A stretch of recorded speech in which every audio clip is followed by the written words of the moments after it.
Indinawemagaanadoog. This is my second attempt at making this video today. The first one I made, my God, so sad sack. I was like, okay, I can't do that. That's dumb. So take two. Hopefully this one is lands better.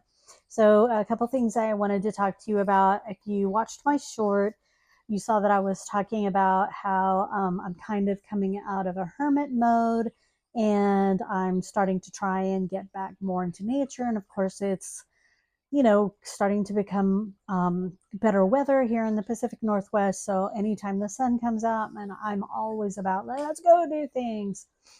But because I have been for so many years in hermit mode, and as a result of all that went along with that, it's really hard to get me out of the house these days.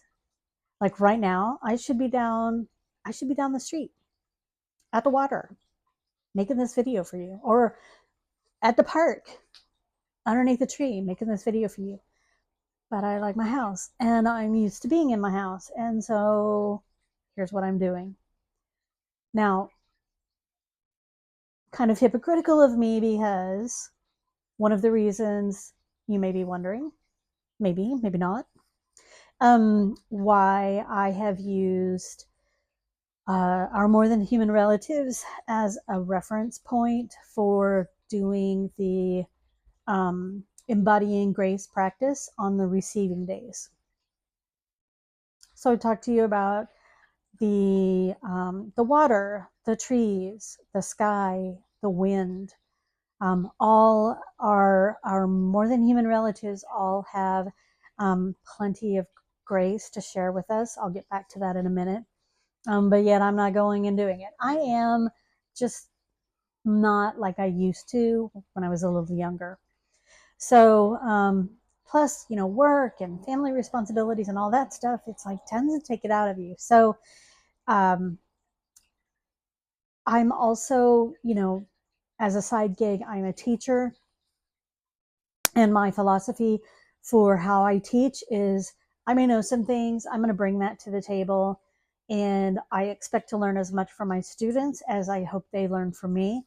And so that's the philosophy that I go into when I'm making these as well, is, hey, I'm going to tell you some things that are coming to me as we talk about embodying grace and practicing embodying grace, because it is the salve that will heal our souls and heal generations of trauma.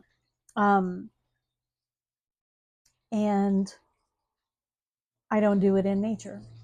That's going to improve.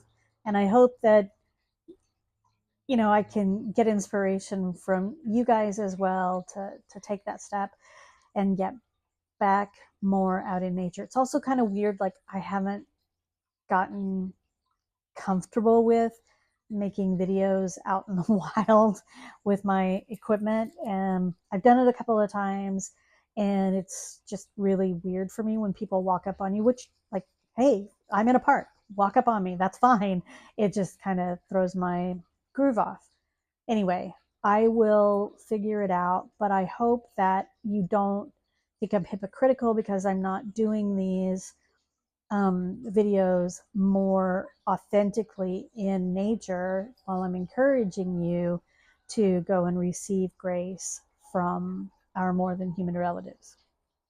So the other thing that I wanted to bring up to you was I intend to start bringing more of the seven grandfather teachings into these videos to talk more about, dig a little bit more into the exploration of how they can be frameworks for how we position our grace. It's something that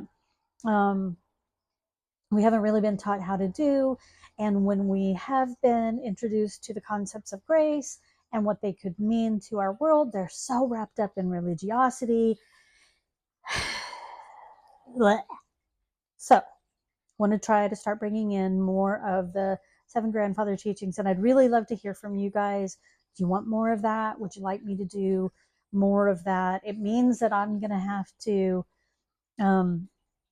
really dig in and be more of the student, because I'm not an expert. So if you are interested in that, please let me know. I would love to do that.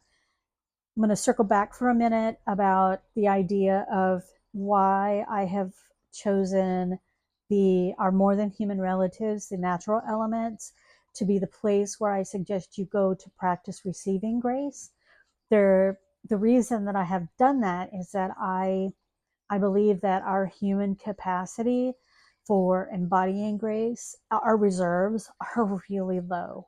Um, and that's a nice and gentle way of saying it. And also, our reserves means my reserves are also low. I am also trying to practice how to build up a deep reserve of grace in my soul. So, that said, our more than human relatives have an endless, abundant reserve of grace that we can tap into if we just put ourselves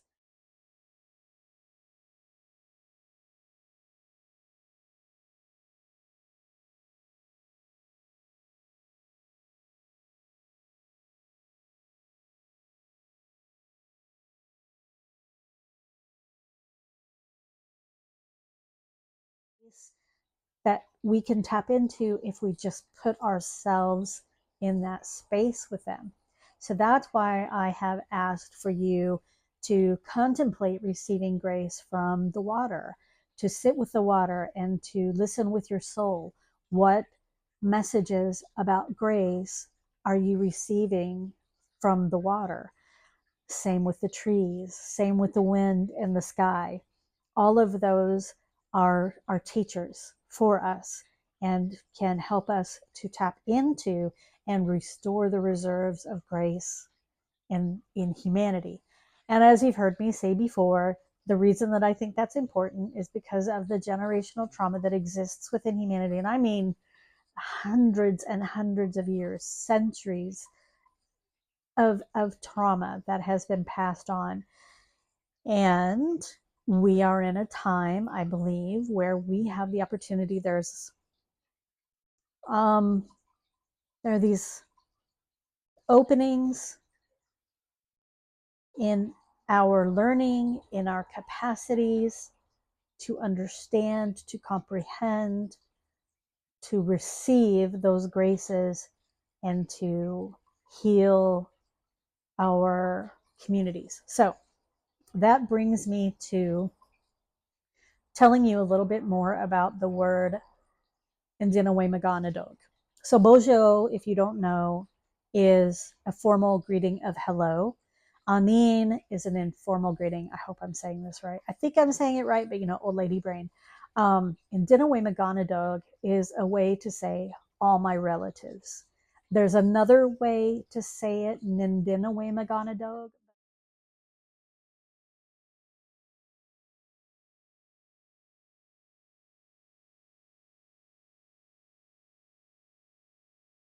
Another way to say it, Nindinawemagaanadoog, but I like to say Indinawemagaanadoog. And I'm going to read to you a little bit from James Vukalich's book, the Seven Generations and the Seven Grandfather Teachings, Chapter 3. He talks about all my relatives. So I don't want to read too much from it, but I think it's really important that you guys get the concept of it. So what he says is that, um, in some Ojibwe communities, certain, communities of people within those communities, namely elders, have avoided using the word N-I-I-N, even though it serves a grammatical purpose in Ojibwe. And what he goes on to say is that N is often translated to Latin as the word for ego. So he goes on to say that ego is related to self-importance, and an egotistical person is selfish. They are focused on, how they can be successful, how they can be more attractive, and they're only looking out for themselves. So he posits that elders have potentially avoided that word in at the beginning of Indinawemagaanadoog in order to avoid the concept of the ego, because he says, from an Ojibwe perspective, the concept of me does not exist.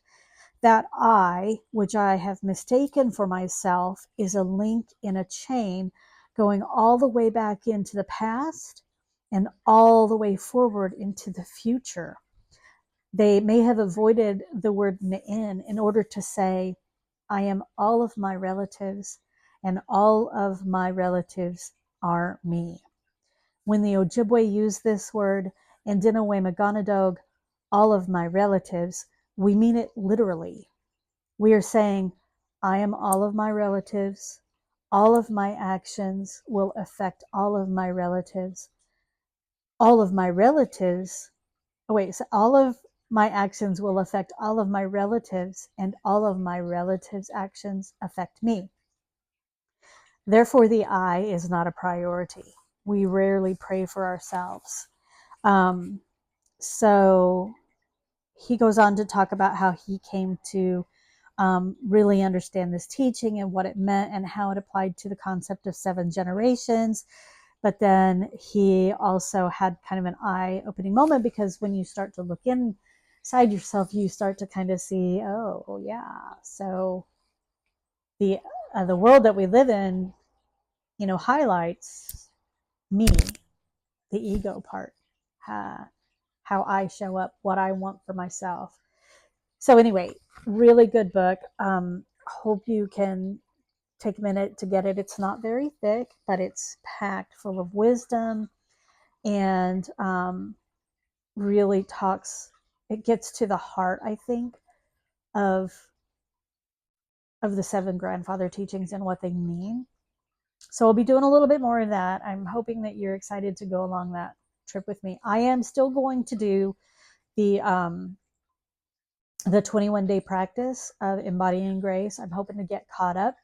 I've been unwell and trying to get back on my feet and all that stuff, but I'm constantly thinking of new ways to do content and to create beautiful images that help you to really get grounded in the concept of grace, which is our superhuman power, which exists. It flows in our blood. It lives in our soul. So anyway, that's it. Wanted to say that. Yes. So since I didn't do a video for day 6, giving grace, let's touch in that just for a minute. So if you've been doing the practice and you've been practicing receiving and sitting with our more than human relatives, what have you learned? What have you been able to perceive as grace? I think the last 2 I did were the wind and the sky. And I'll tell you, I love the sky. I love to look to the sky. I wish I was better at reading the sky, but I love to look at the clouds. And when they're big and they're fluffy, and you have, like today is a beautiful, like I can see the crescent moon above me. It's this beautiful, light blue sky, and the clouds are just gorgeous. I don't know, get it? I guess you get it. What is the grace that you can perceive from sitting underneath the sky and looking at the clouds, knowing that they form and dissipate and form and dissipate, and they travel our globe? What messages could you potentially perceive from that could help you to create more space for grace toward yourself and then towards others, so that you could give it? So I hope you'll I've tried to make the videos short, like around 2 to 3 minutes, so that it doesn't take too much of your day, but enough of your day that you can start building up those reserves, because you are 100% capable of giving and receiving grace. 100%. It is your superpower. So I've jabbered long enough. I think I've covered all of the points that I wanted to cover, and I'm not as sad sack in this video as I was in the other one. So hopefully this makes the cut. But yeah, I would love to hear from you guys. I would love for you to share these videos with other people, so that we start really creating a chain of of of grace. Is it chain? A chain of grace? That seems not appropriate. A river. A river of grace. Yeah, maybe that's it. I don't know. You let me know what you think. Maybe you have a different visual image of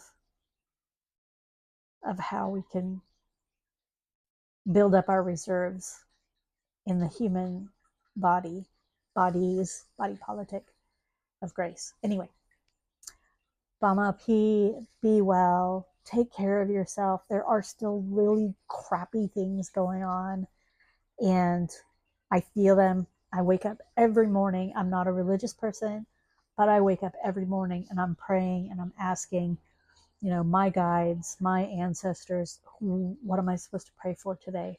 Who am I supposed to pray for today? Not what do I need, but who am I supposed to pray for today? Because it's a lot.